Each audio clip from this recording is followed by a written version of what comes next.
ಶ್ರೀ ಶುದ್ಧ ಬ್ರಹ್ಮಣೇ ನಮಃ.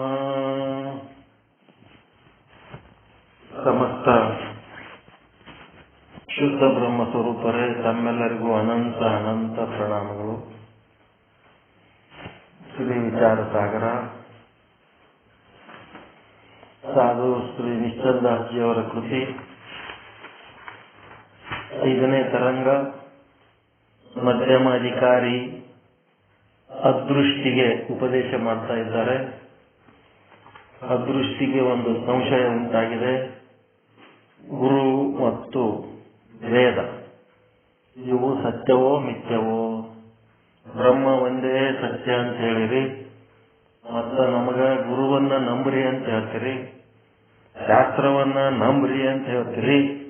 ಗುರು ಮತ್ತು ಶಾಸ್ತ್ರ ಸತ್ಯ ಆಗಿತ್ತು ಅಂತಂದ್ರ ಏನಾಯ್ತು? 2 ಸತ್ಯ 3 ಸತ್ಯಗಳಾಗ್ತಾವ. ಬ್ರಹ್ಮ ಒಂದು ಸತ್ಯ, ಗುರು ಒಂದು ಸತ್ಯ, ಶಾಸ್ತ್ರ ಒಂದು ಸತ್ಯ. ಹೀಗಾಗಿ ಅದ್ವೈತ ಹೋಗಿ ದ್ವೈತ ಆಗ್ಬಿಡ್ತದ, ದ್ವೈತ ಹೋಗಿ ತ್ರೈತ ಆಗ್ತದ. ನಾವ್ ಏನ್ ಮಾಡ್ಬೇಕು ಹಿಂಗಾದ್ರ ಅಂದಾಗ ಈ ದ್ವೈತ ಸಿದ್ಧಾಂತ ಹೇಳುವಂತ 4 ಜನ ಆಚಾರ್ಯರು, ಮಧ್ವಾಚಾರ್ಯ, ರಾಮಾನುಜಾಚಾರ್ಯ, ವಲ್ಲಭಾಚಾರ್ಯ, ನಿಂಬಾರ್ಕಾಚಾರ್ಯ, ಇವರು ದ್ವೈತವನ್ನ ಹೇಳ್ಯಾರ. ಇವರ ಸಿದ್ಧಾಂತ ದ್ವೈತ ಹೇಳಿದ್ರು ಸಹಿತ ದ್ವೈತ ಸಿದ್ಧಾಂತ ವೇದಕ್ಕೆ ವಿರುದ್ಧವಾದದ್ದು. ವೇದಗಳು ಅದ್ವೈತವನ್ನೇ ಹೇಳುತ್ತವೆ. ಹೀಗಾಗಿ ವೇದ ಸಮ್ಮತವಾದಂಥದ್ದು ಆದಿ ಜಗದ್ಗುರು ಶಂಕರಾಚಾರ್ಯರು, ವ್ಯಾಸ ಭಗವಾನರು, ವಾಲ್ಮೀಕಿಯವರು, ಇವರೆಲ್ಲ ಅದ್ವೈತವನ್ನ ಹೇಳಿದ್ದವರದರ. ಈ ಅದ್ವೈತವನ್ನ ನಾವು ಪ್ರಮಾಣ, ನಮ್ಮ ಸತ್ಯಕ್ಕೆ ಪ್ರಮಾಣ, ಇದು ನಂಬಲಿಕ್ಕೆ ಯೋಗ್ಯ ಆದ ಅನ್ನೋಂಥ ಒಂದು ವಿಚಾರ ಹೇಳಿ ಮುಂದೆ ಈ ಭೇದವಾದ ಪ್ರಮಾಣೀಕರಿಸುವುದಿಲ್ಲ. ಹೇಗೆ ಇದು ನಮಗೆ ಪ್ರಮಾಣಕ್ಕೆ ನಿಲುಕುವುದಿಲ್ಲ, ಅದು ಹ್ಯಾಂಗ ಅನ್ನೋದು ಹೇಳ್ತಾರೆ.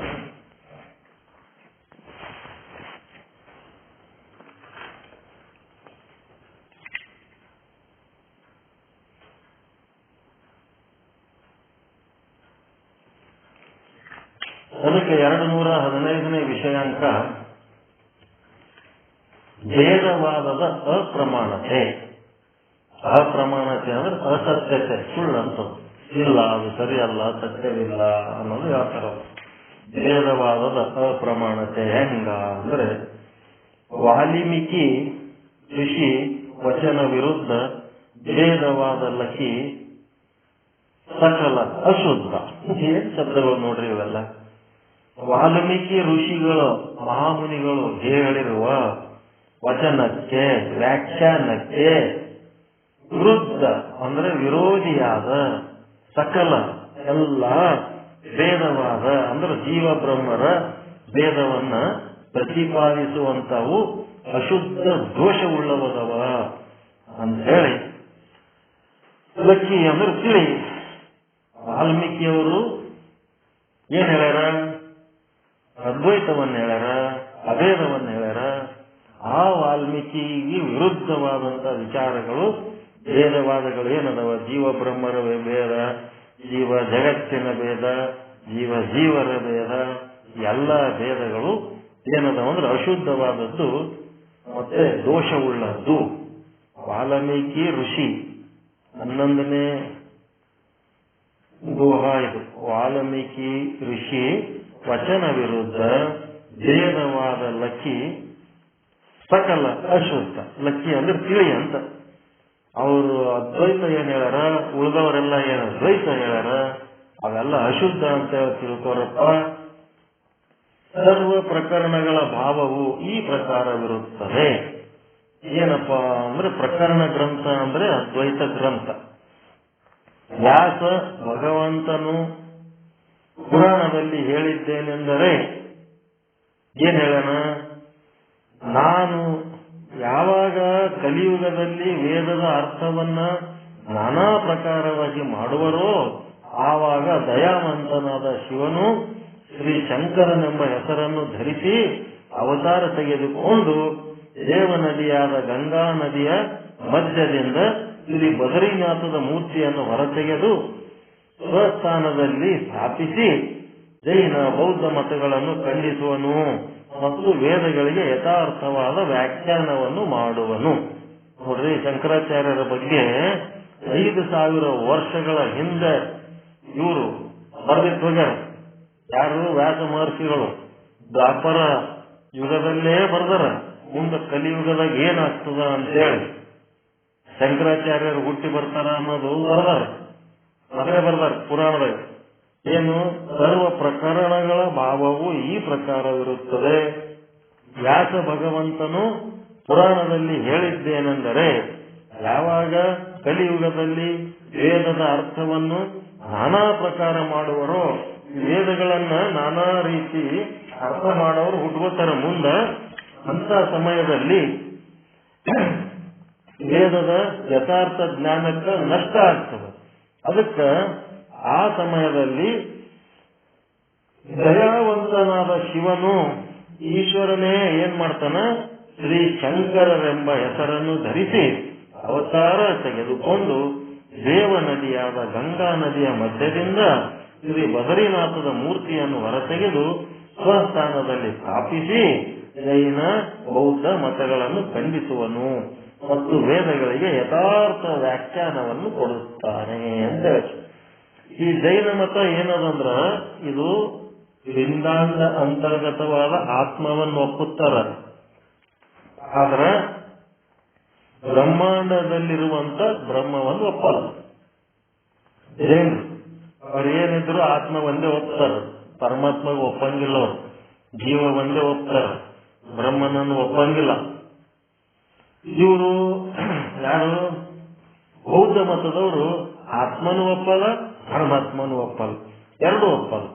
ಅದಕ್ಕೆ ಇವ್ರಿಗೆ ಏನಂತಾರೆ? ನಿರೀಶ್ವರವಾದಿಗಳು ಅಂತಾರೆ. ಇವ್ರಿಗೆ ನಿರೀಶ್ವರವಾದಿಗಳು. ಈ ರೀತಿಯಾಗಿ ಈ ವ್ಯಾಸ ಮಹರ್ಷಿಗಳ ವಚನಾನುಸಾರ ಶ್ರೀ ಶಂಕರರ ಮತವು ಪ್ರಮಾಣವಾಗಿರುತ್ತದೆ. ಎಲ್ಲಿ ಬರ್ದಾರಪ್ಪ? ಯಾವ ಪುರಾಣದಾಗ ಬರ್ದಾರ ಅಂತಂದ್ರೆ, ವಾಯು ಪುರಾಣ, ಕೂರ್ಮ ಪುರಾಣಾದಿಗಳಲ್ಲಿ ವ್ಯಾಸ ಭಗವಾನರು ಈ ವಾಕ್ಯಗಳು ಈ ರೀತಿ ಇರುತ್ತವೆ.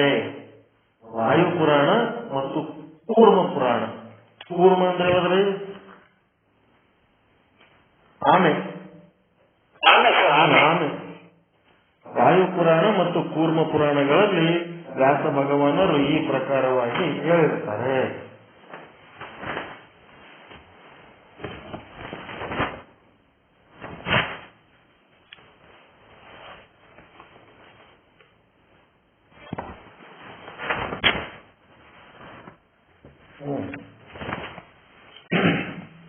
ಒಂದನೇ ಪಾಯಿಂಟ್ ಆಯ್ತು.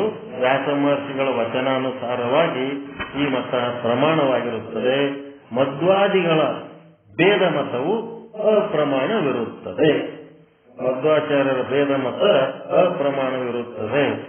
ಮತ್ತು ಉಪನಿಷತ್ತು, ಭಗವದ್ಗೀತೆ ಹಾಗೂ ಬ್ರಹ್ಮಸೂತ್ರ ಈ ಮೂರು ಯಾವ ವೇದಾಂತದ ಪ್ರಸ್ಥಾನಗಳಾಗಿರುವವೋ ಇವುಗಳನ್ನ ಯದ್ಯಪಿ ಮಧ್ವ ಮೊದಲಾದ ಯಾವುದೋ ರೀತಿಯಿಂದ ಎಳೆದಾಡಿ ತಮ್ಮ ತಮ್ಮ ಮತಾನುಸಾರವಾಗಿ, ಮಧ್ವ ಮೊದಲಾದವರು ಏನ್ ಮಾಡ್ಯಾರ? ಅದನ್ನು ಎಳೆದಾಡಿ ತಮ್ಮ ಮತಾನುಸಾರವಾಗಿ ವ್ಯಾಖ್ಯಾನವನ್ನು ಮಾಡಿರುತ್ತಾರೆ. ಅದು ಹೆಂಗದ ಹಾಂಗ ಯಥಾರ್ಥ ಜ್ಞಾನ ಮಾಡೋದ್ರ ಬದಲಿ ತಮ್ಮದೇ ಆದಂತ ಒಂದು ಮತ ಸ್ಥಾಪನೆ ಮಾಡಿ ತಮ್ಮ ಮತಕ್ಕೆ ತಕ್ಕಂತೆ ಅದನ್ನ ಸೆಟ್ ಮಾಡ್ಲಿಕ್ಕೆ ಹೋಗ್ಯಾರ. ತಥಾಪಿ ವ್ಯಾಸ ಮಹರ್ಷಿಗಳ ವಚನಾನುಸಾರವಾಗಿ ಶ್ರೀ ಶಂಕರಾಚಾರ್ಯರ ಕೃತ ವ್ಯಾಖ್ಯಾನವೇ ಯಥಾರ್ಥವಿರುತ್ತದೆ. ಆದಿಕವಿ ಸರ್ವಜ್ಞರಾದ ವಾಲ್ಮೀಕಿ ಋಷಿಗಳು ಉತ್ತರ ರಾಮಾಯಣ, ವಾಸಿಷ್ಠ ಎಂಬ ಗ್ರಂಥ ರಚಿಸಿರುತ್ತಾರೆ. ಅಲ್ಲಿ ಅದ್ವೈತ ಮತದಲ್ಲಿಯೇ ಪ್ರಧಾನವಾದ ಯಾವ ದೃಷ್ಟಿ ಸೃಷ್ಟಿ ವಾದವಿರುವುದೋ, ದೃಷ್ಟಿ ಅಂದ್ರೆ ಜ್ಞಾನ, ದೃಷ್ಟಿ ಅಂತಂದ್ರ ನಿಮ್ ಕಣ್ಣಿಗೆ ಕಾಣ್ತಾ ಇರೋ ದೃಶ್ಯ, ಅದು ಅನೇಕ ಇತಿಹಾಸಗಳಿಂದ ಪ್ರತಿಪಾದನೆ ಮಾಡಲ್ಪಟ್ಟಿದೆ. ಆದ್ದರಿಂದ ವಾಲ್ಮೀಕಿ ಮಹರ್ಷಿಗಳ ವಚನಾನುಸಾರ ಅದ್ವೈತ ಮತವು ಪ್ರಮಾಣವಾಗಿರುತ್ತದೆ ಮತ್ತು ವಾಲ್ಮೀಕಿ ಮಹರ್ಷಿಗಳ ವಚನಕ್ಕೆ ವಿರುದ್ಧವಾದ ವೇದ ಮತವು ಅಪ್ರಮಾಣವಿರುತ್ತದೆ. ಅಪ್ರಮಾಣ ಅಂದ್ರೆ ಅಸತ್ಯವಾಗಿರುತ್ತದೆ ಅಂತ. ಈ ರೀತಿಯಿಂದ ಸರ್ವಜ್ಞರಾದ ಋಷಿ ಮುನಿಗಳ ವಚನ ವಿರೋಧವಾಗಿರುವುದರಿಂದ,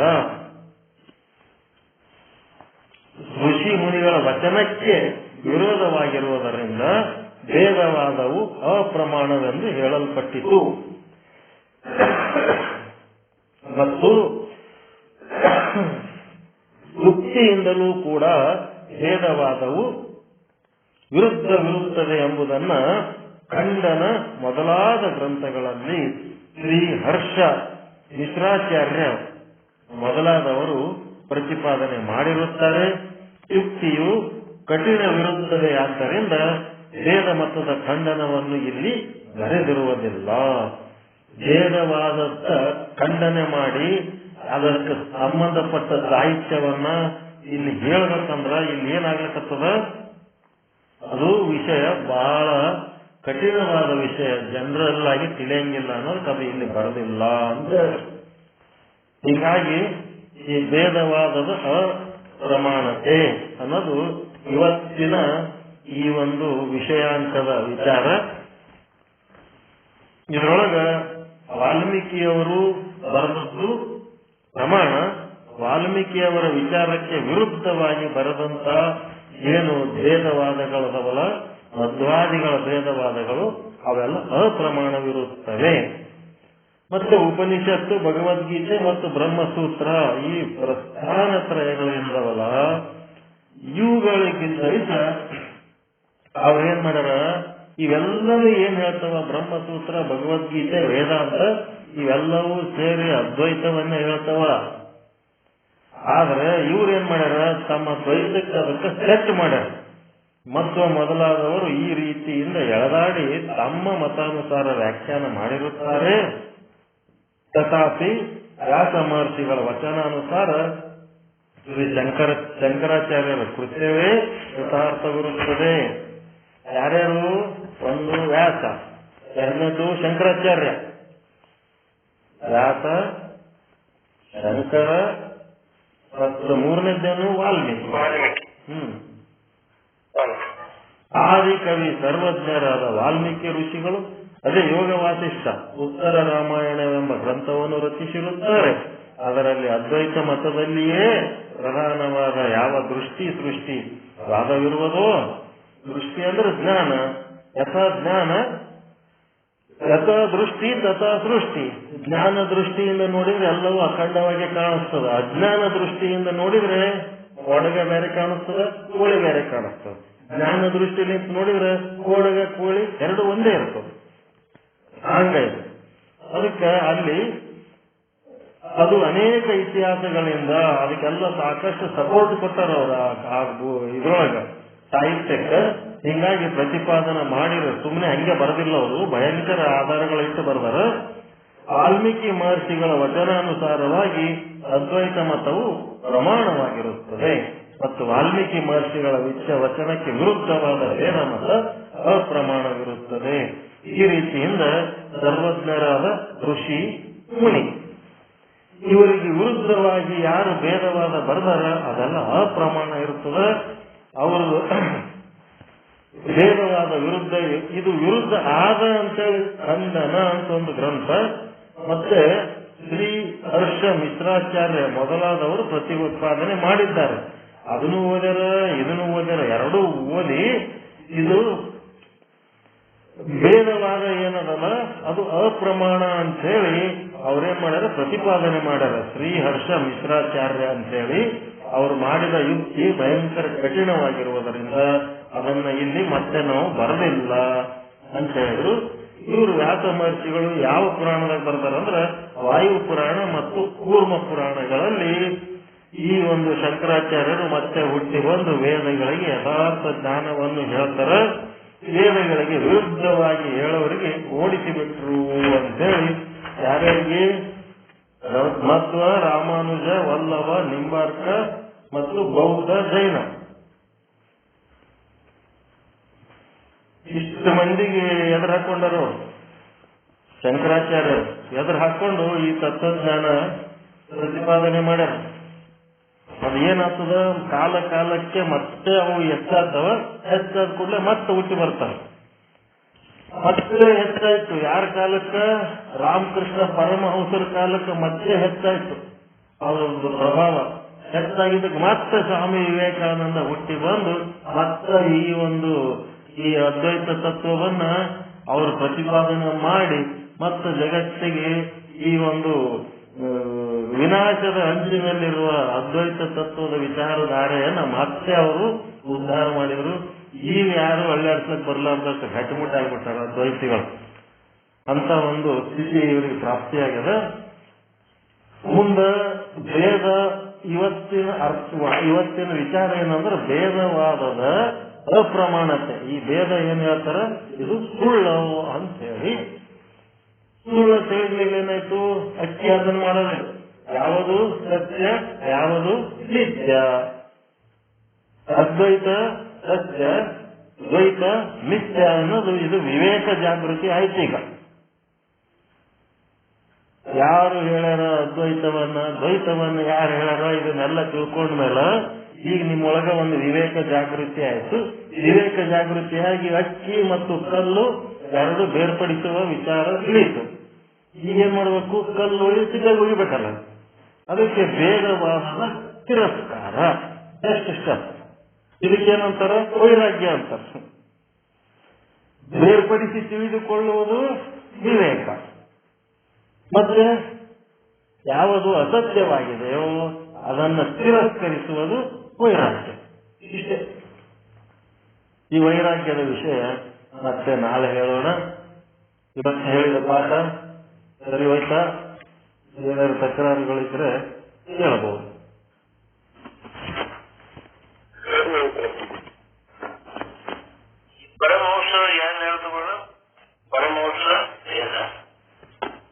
ರಾಮಕೃಷ್ಣ ಪರಮಹಂಸರು ಮತ್ತೆ ಅಭೇದವನ್ನ ಹೇಳ್ಕೊತ್ ಬಂದ್ರವರು, ಅದ್ವೈತವನ್ನ ಹೇಳಿದ್ರವ್ರು. ಮೊದಲು ಕಾಳಿ ಮಾತೆ ಅಂದ್ರೆ ಆಮೇಲೆ ಕಾಳಿ ಮಾತೆಯನ್ನು ಮರಿಬೇಕಾದ್ರೆ ಎಷ್ಟೋ ದಿವಸ ಹಿಡಿತು ಅಖಂಡ ಬ್ರಹ್ಮದ ದರ್ಶನ ಮಾಡ್ಕೋಬೇಕಂದ್ರೆ. ಅವರು ಎಲ್ಲ ಅದ್ವೈತರು